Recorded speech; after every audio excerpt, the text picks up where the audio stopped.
Welcome back to Alien Wisconsin. Today we are really lucky because we get to be sitting in on a hearing on the All Domain Anomaly Resolution Office. The hearing is going to begin very, very shortly, just a few minutes. And there's a lot to kind of go over because they've had a recent shakeup in management. Their last director did a pretty bad job in pretty much every measurable way that a person could do bad at their job. This person did bad at their job. They didn't manage their public relations. They didn't seem to be doing any of the work. At least it wasn't really coming through. People who did interact with them complained that there was like a shakedown. For example, in last week's hearing, Dr. Tim, I can never say his name correctly. It's like Gallaudet. He actually complained that the AARO office was trying to convince him that what he saw was a natural phenomena and not a UAP, even going so far as to tell him that it was a weather phenomena, which is hilarious because he is the highest ranking meteorologist in the Navy. And telling a meteorologist that what they saw was a weather phenomena when it clearly wasn't is just, I mean, it takes some balls to make that claim. Oh my God, that's kind of wonderful. So I'm not sure really what we're going to see today. I know that there is supposedly new sensor technology that they're going to talk about. This new sensor technology in theory is called GREMLIN. It's a new method of tracking UAPs, UFOs, probably be better at figuring out some of them that aren't, anything anomalous, just kind of just everyday things. I know that we've seen the Twitter has some images of this, a diagram of this sensor technology, but I'm not sure that that's actually official or if that's just someone's fantasy on Twitter. I have to be really careful about these things because just because it's on social media doesn't make it so. I would much rather hear it from the horse's mouth, and I think we're going to be given that option very, very soon, so I'm kind of excited about that. But really, that's what today's hearing is about, is like accountability. It looks like we are starting right now. This hearing will come to order. I'd like to first thank our witness, Dr. Jon Kosloski, for testifying. He is our newly appointed director of the All Domain Anomaly Resolution Office, or AARO, an office Congress established in the fiscal year 2022 NDAA to investigate this very serious problem of unidentified anomalous phenomenon, or UAP.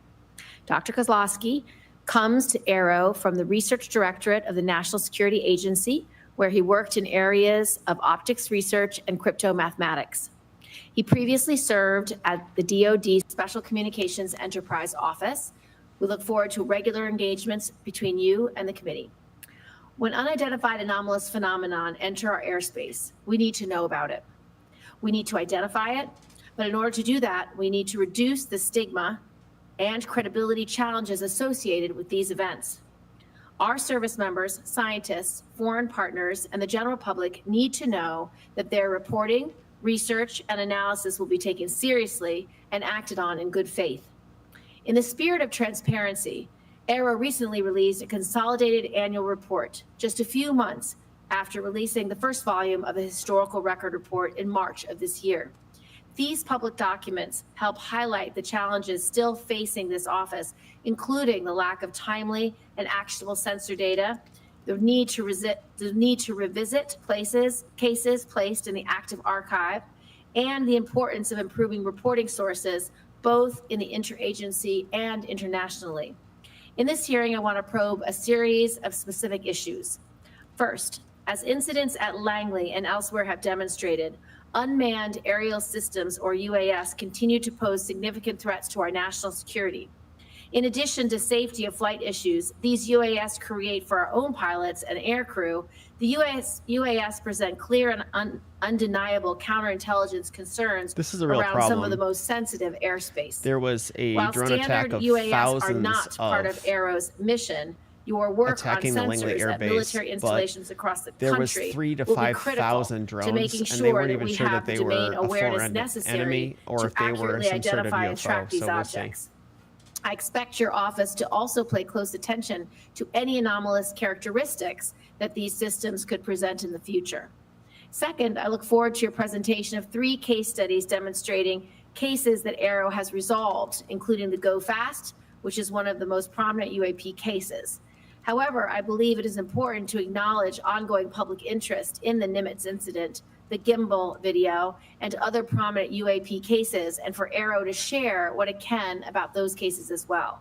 Good It's point. also important that AARO speak to unresolved cases and what It's types of also really anomalous important to notice activity that this is have merited further a analysis. 2-part And while hearing, I know and AARO part of it has is in gone fact through a period of classified, transition over the so the past year, cameras are not it going is to be present important to for that, and I share won't these be able to comment on disclosures, that both portion. resolved and So unresolved this cases, is really just for with the the public, public. even when a Senate hearing is not scheduled. Lastly, while some have been hesitant to come forward to AARO in the past, I hope that potential individuals with firsthand knowledge of unreported programs view your arrival in this position as an opportunity for a new start. AARO was created by Congress to do this work. Correct. Congress waived non-disclosure agreements for those who disclose information to AARO and gave AARO the authority to go and Oh turn over boy. every rock. Oh I boy. hope those with information to share use That's this not opportunity exactly happening so that from we, all the as your reports I've been senators who reading. represent you, can do That our is jobs. not at all what's I look happening. forward to hearing more on This these will be issues from fun. Dr. Kosloski and for members to start a dialogue on this important topic. With that, I would like to turn to Senator Ernst for her opening statement. Thank you, Madam Chair, and thank you, Dr. Kosloski.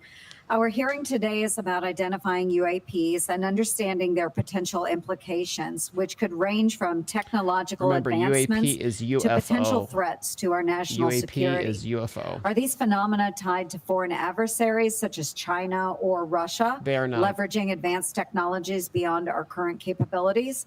Or do they represent unknown scientific phenomena that challenge our current understanding? We must answer these critical questions to ensure that our national security is not compromised. It is vital that all agencies work in tandem to aggregate data, identify patterns, and develop robust analytical frameworks. Our ability to detect, track, and respond to UAPs requires the latest technology and full cooperation from all government branches. Sure. Thanks very much, Dr. Kosloski, for your attention to this matter, and I look forward to the valuable insights that you and AARO can provide to our committee, and I yield back. Thank you. Well, that was not very Dr. much. Kosloski, please make your opening statement. Thank you, Chairwoman Gillibrand, Ranking Member Ernst, and distinguished members of the subcommittee. It is a pleasure to be here on behalf of the Department of Defense as the new director of the All-Domain Anomaly Resolution Office. I appreciate the opportunity to provide a status update on AARO's work and respond to your questions about unidentified anomalous phenomenon, or UAP. Okay. On behalf of the department and the entire AARO team, I want to say how grateful we are to Congress for its continued support. Unidentified objects in any domain pose potential threats to U.S. safety and security. Reports of UAP activity, particularly near national security sites, must be treated seriously and investigated with scientific rigor by the U.S. government. By way of introduction, I'm Jon Kosloski. I'm a researcher at my core with an academic background in mathematics, physics, and engineering. I've spent most of my career at the National Security Agency, leading advanced research in the areas of optics, computing, and cryptomathematics. By nature, Useful I am skills. drawn to tough scientific problems, which is what brought me to AARO and the UAP mission.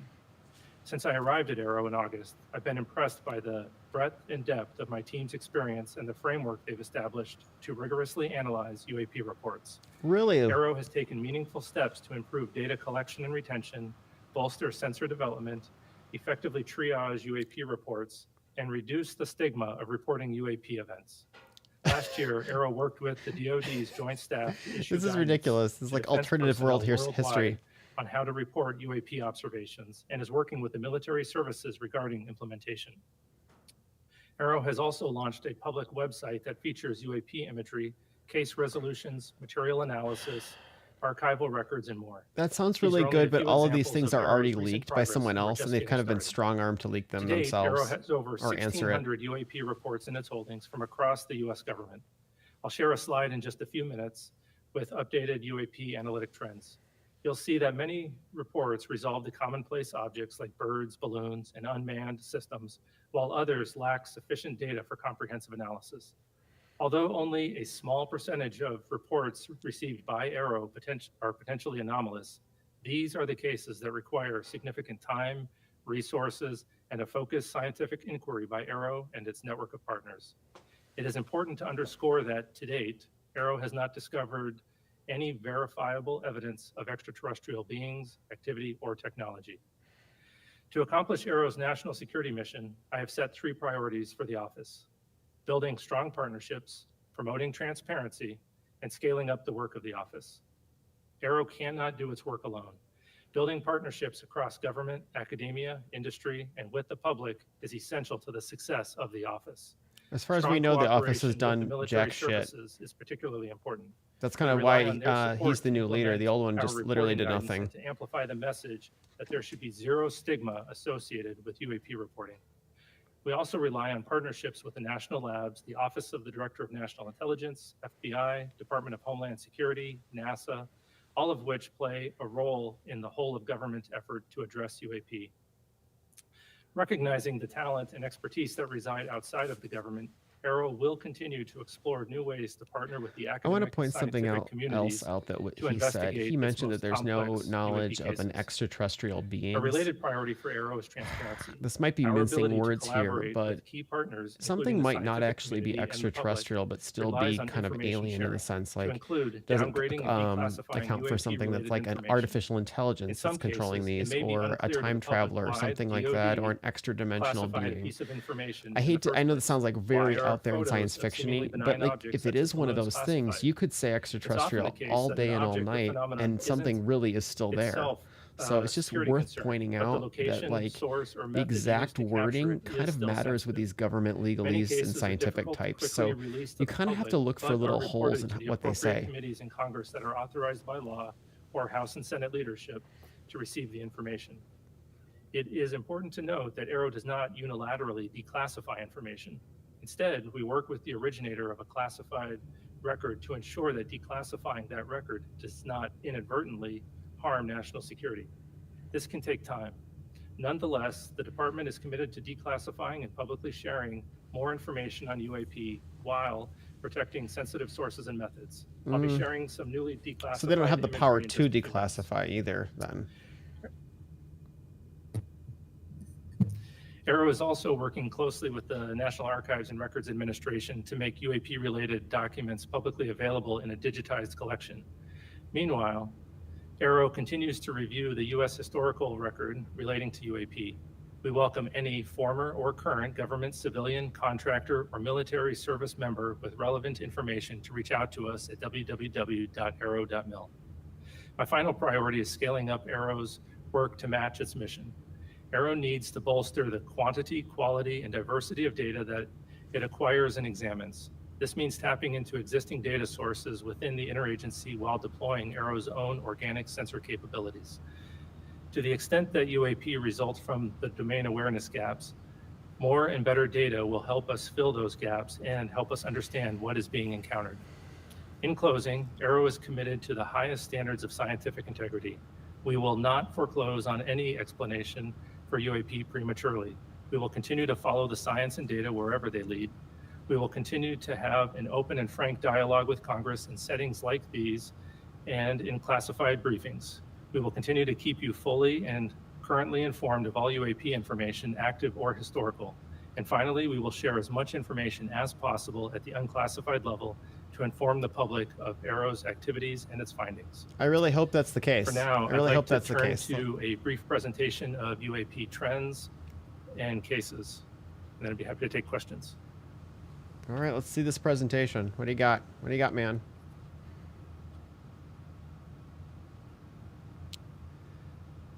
Okay, this chart represents the UAP reporting since 1996. And as has previously been discussed by AARO, that sensor placement seems to have caused a bias in our data, both geographic and at altitude. And we're working to resolve that bias in 2025 or reduce that bias through broader engagements with the DoD as well as the IC and the rest of the government. Also by incorporating broader sensors into our data and through Oh, public wow. reporting mechanism. That we second hope pie to have chart over live here on the in right-hand side is mid-2025. wild. On the left Holy side, molies. it shows the altitudes, and we'll see it's a bit cut off. We'll see that most of the reporting occurs between 15,000 and 25,000 feet. It happens UAS to be is where most of our unmanned sensors air are. systems, commonly called drones. The reporting combat above and below drones that is also often coming also. from those same platforms. That's the In the 16% you might center, be seeing. we'll see that the resolved cases have the vast majority being balloons and UAS.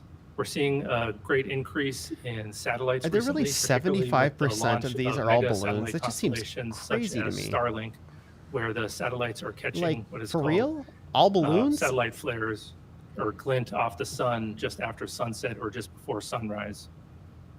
And on the rightmost, we'll see the morphology or the shapes that have been reported. This is The actually really majority interesting. Have been lights or orbs.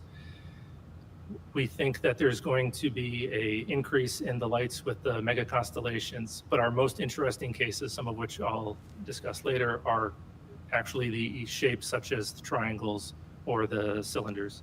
And at the bottom, we'll see the geographic bias that I mentioned before, where most of the reports historically had been near the government sites. Unfortunately, the feed This is bias has partially been cut reduced off, recently by so I reporting can't from read the some of the FAA. words on the far We right. now get weekly reports from them. And great thank you to our aviators for making those reports. It helps our analysis quite a bit. Okay, a case that we thought would be a transmedium case as it was reported is well known on the outside, known as the Puerto Rico case. It was data collected in 2013 when a Customs and Border Patrol aircraft observed an object flying near an airport in Puerto Rico. The green line in this diagram is the track that the airplane was taking, and those many crossed lines are the directions that the camera was facing at the time that the airplane was flying around the airport. And we'll watch the video in just a moment. The orange arrow in the center is where we assess that the UAP was actually flying, and transmedium means that it goes from one domain into another. In this case, it looks like it goes from the air into the water and then back into the air. We assessed that it was actually flying over the airport the entire time. And this video was taken with infrared, and what appears to be the transmedium part where it goes into the water is actually where the temperature of the water is equal to the temperature of the object, and the camera can no longer distinguish between the two. It's not that the object actually goes into the water.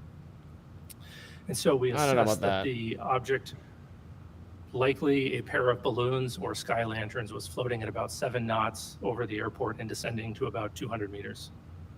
And this video will be released, and our report will be released later this year. The Go Fast was captured the public attention and congressional attention when it was made public in 2017. It was actually mentioned last week, Looks like too. an object flying very fast over the water, very close to the water. This is actually Through a only very careful one video, geospatial to be clear. intelligence analysis using trigonometry, we assess with high confidence that the object is not actually close to the water, but is rather closer to 13,000 feet.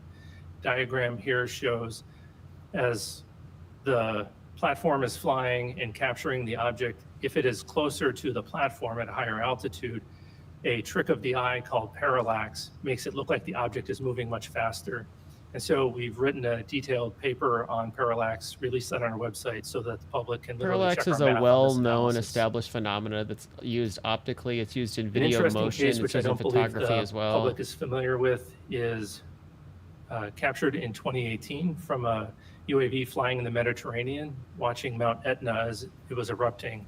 And it appears that that object is flying through the plume of superheated gas and ash.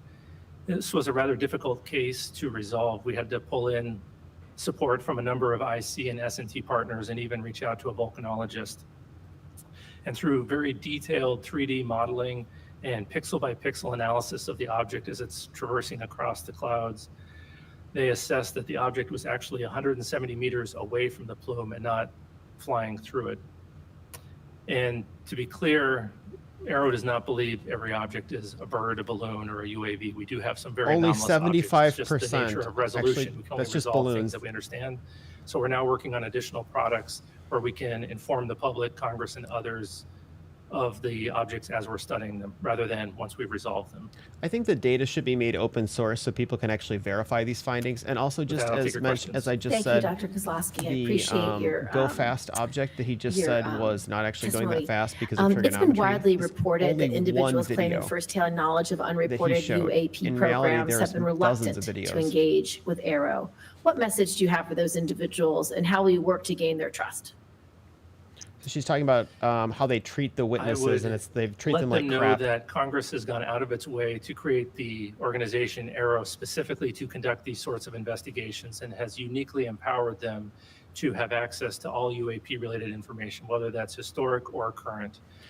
And we take that responsibility and those authorities very seriously. And so we have been reaching out to a broader community, encouraging folks who had talked to AARO personnel in the past and maybe felt uncomfortable to come back to us.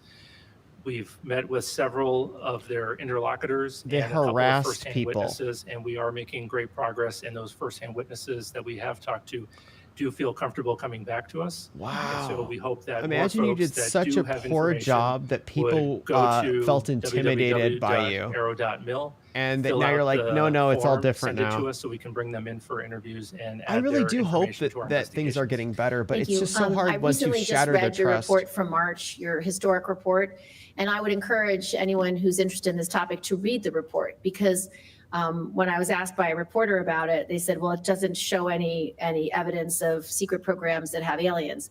That's not how I read the report. What I read the report is the U.S. government took sightings extremely seriously over the last 75 years. Yeah, Put some of the greatest it's minds about ever 80 to years. analyze these cases, because they assess them as some deeply unknown phenomena that may or may not cause threats, that may or may not be related to adversaries, but are certainly something that the U.S. government needed to know about.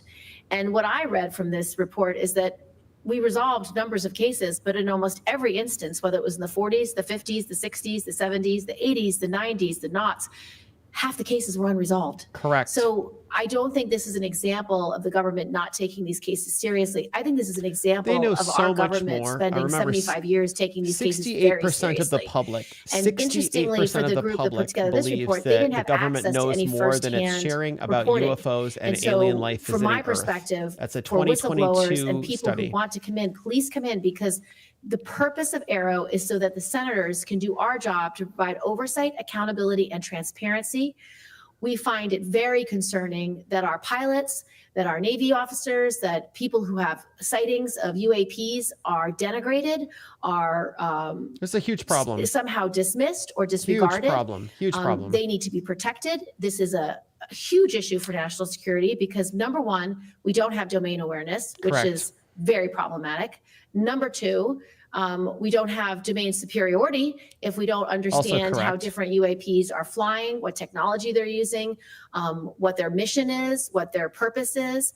And at the base level, we have so many UAPs around our bases, around our military sites, around our nuclear sites, that it's deeply disturbing that adversaries at a minimum could be using these opportunities to spy, to glean intelligence that will harm our long-term national security. Or So, sabotage if they're I'm foreign grateful that you're adversaries. taking And the that's a big whistleblowers if. very seriously. I'm grateful that Because, like, AARO is trying its best to I mean, integrate if the we private really were to sector, believe that the these are all public, Chinese into their drones or work. Russian drones, Interestingly, that's the in this scariest thing hearing, I've we ever heard heard in my that whole the FAA life, is that now they're working so hand in glove, which is very helpful. easily able to infiltrate the United States Public-facing so frequently on such sensitive accessibility sites. to be put in place by It's actually 2025, so that better people can information to find upload out their that they are videos, their data, their aliens in the reports. common I've met with parlance of people the who have term. followed this issue for decades, and they have thousands of examples, thousands of pieces of data that ultimately I want uploaded into AARO, so you can cross-reference historic information with current information, because this group at AARO are the best scientists that we can find anywhere, and they You've will gotta do be the work that's kidding needed to me. be done. So I just want to thank you for that. And You then got to be no, with my no. They're last not the 42 best scientists we seconds, can find anywhere. That is not can true. you tell us about any of the cases that merit further analysis by your IC and science and technology partners? What is it that makes these cases anomalous? And a large number of reports are placed in the active archive because AARO does not have enough information. What might prompt you to reopen a case like that? And do you have any examples? Sure. I'll start with the active archive case. So that is just the place where we put cases where we don't have enough scientific information to resolve them at that time, but we're always looking for opportunities to correlate them to new cases that come in as the new cases come in, as well as enrich those cases with additional data. We do have one example that I'm aware of where we were able to correlate a number of observations of interesting lights in the sky, and eventually we concluded that it was multiple people observing Starlink flares, just as an example. He's not Three going to say cases anything that really merit particularly analysis that we're working titillating. on right now. One we might be in the process of resolving, but nonetheless is still interesting. The first one was brought to us by a law enforcement officer out west, where he observed a large orange orb floating several hundred feet above the ground a couple miles away. He went to investigate what was going on with that orb. And as he was pulling up to the location where he thought would be below the orb, about 40 to 60 meters away from some object that was, the area was well lit, he saw a blacker than black object. He said it was about the size of a Prius, 4 to 6 feet wide. And as he got 40 to 60 meters away from the object, it tilted up about 45 degrees, and then it shot up vertically. He says 10 to 100 times faster than any drone he's ever seen before. And it did that without making a sound, as far as he could tell from inside of his vehicle. And just as it left his field of view through his windshield, then it emitted very bright red and blue lights that illuminated the inside of his vehicle. Wow, it'd have to be as really bright. brightly as if someone had set off fireworks just outside his vehicle, or street flares. So that's anomalous because of the size of the vehicle with the great acceleration. And when he came back to investigate that area, he found no disturbance of the ground beneath it. So that's one interesting one. Another one comes to us from Southeast US. There was a US facility where 2 cars of government contractors were leaving the facility around 9 o'clock in the morning. They looked up in the sky and saw a large metallic cylinder about the size of a commercial airplane. Okay. And it was stationary. They observed that there was a very bright white light behind or around the object. They saw it stationary for 15 to 20 seconds, and then it disappeared. Yep. Obviously, an object that large, stationary, unless it's a blimp, is unusual, but then disappearing, we can't explain how that would happen. George Knapp has a And then similar the last case was interesting. We had a sighting in the newest aircraft that was flying Netflix parallel documentary that he to put out. another aircraft, and it was capturing imagery of it.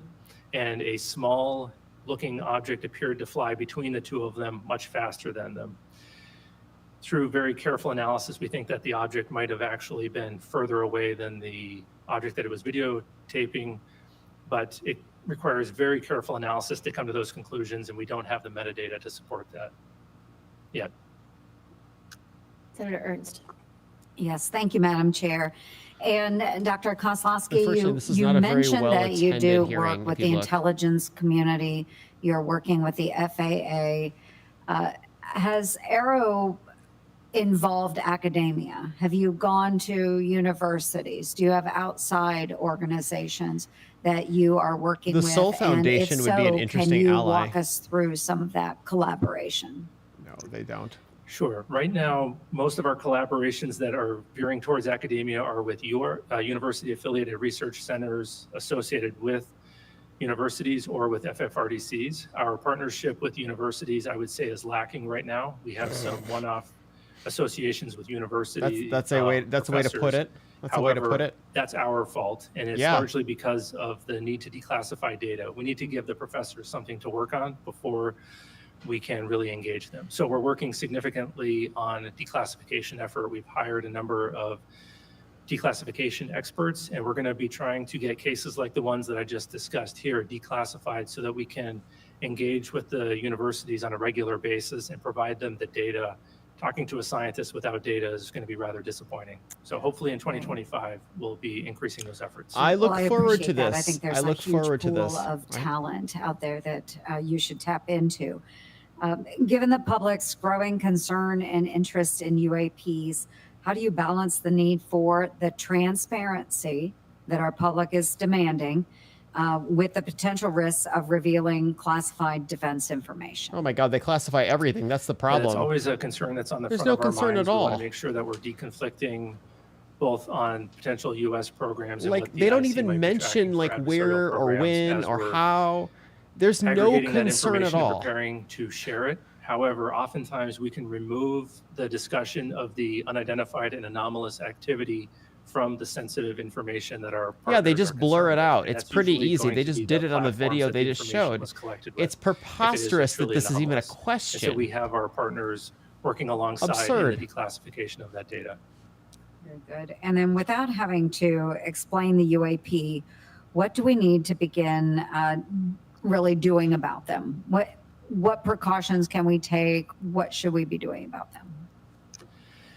I think that removing the stigma, reducing the stigma Yes. is the first step. We need to make sure that we're having honest and transparent conversations about them, because if we're hesitant to discuss them, then it opens the opportunity for an adversary, as you had mentioned earlier, Senator Gillibrand, to come in and conduct some activity. So we need to do that, and we need to have more persistent monitoring and understand that whether it is a UAP or a counter UAS issue, that A we need to UAS have again that are complete domain drones, awareness not around our national these security these facilities. Wonderful, acronyms thank can be you. exhausting. Madam UAP Chair. is UFO, so they just said Just a UFO couple or of follow-up drone, just to be questions. clear, just to kind of. We didn't discuss in this setting there's only two the people. most recent UAP or UAS encounter with bases like Langley. Correct. I know brought that this up myself. the the incursion Langley incursion by with thousands UASs of that were publicly made drones. available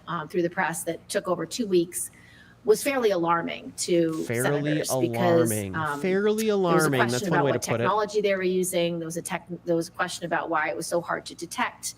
Can you speak to how AARO will be integrated into the review of these kinds of cases and how you can be helpful to both the intelligence community and the Department of Defense in analyzing or being able to more quickly analyze what's knowable and what's not knowable, so that, because once you do identify it as a drone, for example, it then goes to the right department at DoD or the intelligence community to assess, deal with, or take down as the incident might be. But talk to us a little bit about what role you can play for both the DoD and the IC community in these kinds of incursions that are happening when we don't know what tech is being used and we don't understand a flight pattern, or we don't understand. I doubt they're actually how they going to do arrive anything, and if we're really depart honest. in the It's way really they not do. what the scope of what they do. Yeah, we are generally going to be supporting them through an advisory capacity Yeah, as an organization that naturally needs to conduct baseline experiments of the environment to see what normal looks like, whether it's balloons, birds, anomalous activity. I'm going to or start calling drones this flying group through the an environment. All-Domain We're Balloon gonna gather Resolution a lot of Office. data that will allow us to characterize an environment very well and then detect and follow those tracks, hopefully rather efficiently. There's also a lot of overlap in the type of sensors that are going to be used for the counter UAS mission and the UAP mission, whether that's active detection like radars or passive like cameras. And so as AARO is trying to push the bounds on detectability for UAP, we're hopefully going to have best practices that we can also provide to the counter UAS, and potentially we might have additional technologies that we can offer them to support. I'd So like to just nothing. address a little bit of reporting and feedback. Nothing. As you know, AARO Nothing. is required to develop a mechanism for the public to report UAP information. Now that that mechanism for current and former military, civilian, and contractor personnel has been established, can you speak to AARO's plans for a public reporting mechanism, and how did AARO arrive at this approach, and were other options considered? And second, for pilots and operators who have reported a UAP, what feedback, if any, has AARO provided to these individuals related to what AARO is doing with their report and how the report has been resolved? How does such feedback or lack thereof impact the frequency of UAP reporting? Yeah, the public reporting mechanism that we've decided to go with is going to look similar to the reporting mechanism that we currently have for historical events, where we're going to ask folks to go to our website, download a PDF form, put in the narrative for their account, and then email that to us with accompanying Oh my God, can you hear him? media. Usually it'll probably be What is this, imagery. 1995? We went with that option because we thought, one, we could do it rather quickly, we could do it efficiently, make it very cost effective Download for a the taxpayer, PDF, but also we think we can gather print it out, all the data that we're going to or need fill to it conduct out, our and analysis. then email it And then again. we're going No to use have of your that feed into phone. an automated processing system that will cross-correlate that crazy. against all the other It's very public reported outdated. cases as well as the U.S. government cases. We did consider a number of other reporting mechanisms as to include automated online forms as well as cell phone apps. And That might be a start. ultimately decided that this would be the safest, cheapest, and Cheapest, easiest sure. to maintain in the Cheapest. future while protecting the private information of the individuals who are reporting. How? Regarding the They have feedback, you have to email it. the resolved reports, right now, we don't have a good feedback mechanism. It's fairly informal. We're working on building a case management system that AARO will use at all classification levels, and hopefully in that, we'll be able to provide feedback as the case is going through the resolution process. We have multiple phases. Then the folks who report that, whether it's a pilot at the classified level or someone potentially reporting through another mechanism, they'll get that automated feedback.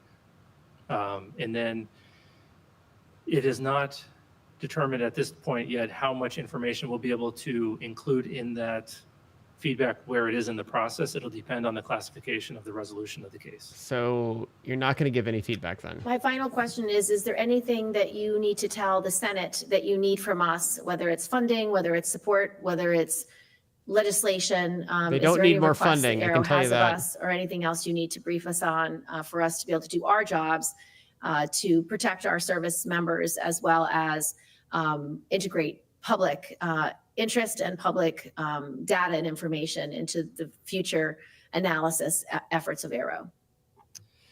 So first of all, I want to say thank you again.